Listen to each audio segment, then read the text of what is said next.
আসসালামু আলাইকুম। চলে আসলাম নতুন একটি রান্নার ভিডিও নিয়ে। আজকে আমি দেখাবো চিংড়ি মাছ বাটা দিয়ে কচুর লতির খুবই সুস্বাদু একটি মজাদার রেসিপি। তো কচুর লতি রান্না করার জন্য প্রথমে আমি চুলায় একটা কড়াই বসিয়ে পরিমাণ মতো সরিষার তেল দিয়ে আমি 1 কাপের মতো পেঁয়াজ কুচিয়ে আর একটা রসুন কুচি দিয়েছি।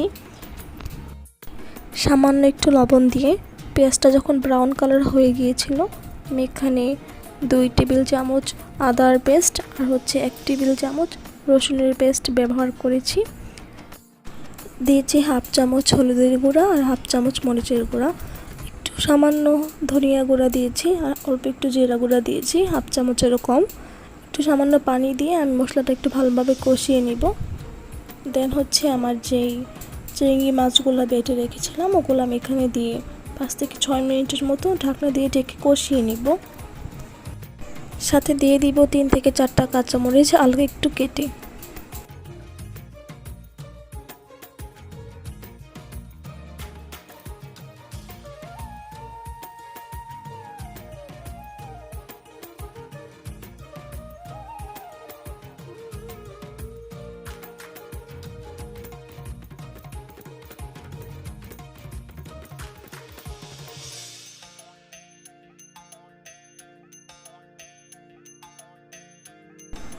এই তো আমার চিংড়ি মাছটা কিন্তু কষানো শেষ।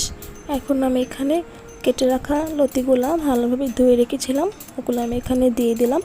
এখন আমি লতিটা কষানোর পালা।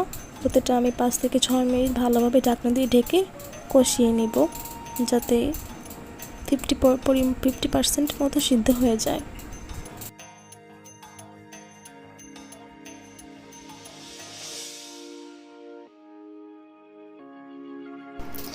আমি বলেছিলাম আমি রান্নার যে অবশিষ্ট লবণটা আমি লাস্টে ব্যবহার করব। তো এই পর্যায়ে এখন আমি 1 টেবিল চামচের মতো লবণ এখানে অ্যাড করেছি।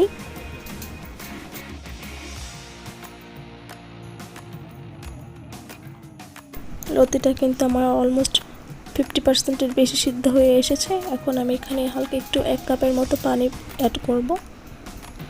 এই তো পানি দেওয়ার পরে যখন পানিটা বলক চলে আসবে, তখন আমি এখানে অ্যাড করব আমার বাসায় যেই টালা জিরা গুঁড়া ছিল ওগুলো।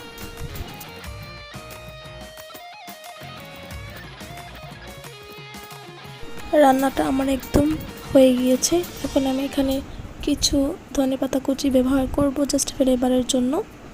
এই তো 2 থেকে 3 মিনিট পরে আমি চুলা থেকে রান্নাটা নামিয়ে ফেলবো সার্ভ করার জন্য। খেতে কিন্তু খুবই মজা হয় এভাবে রান্না করলে লতি।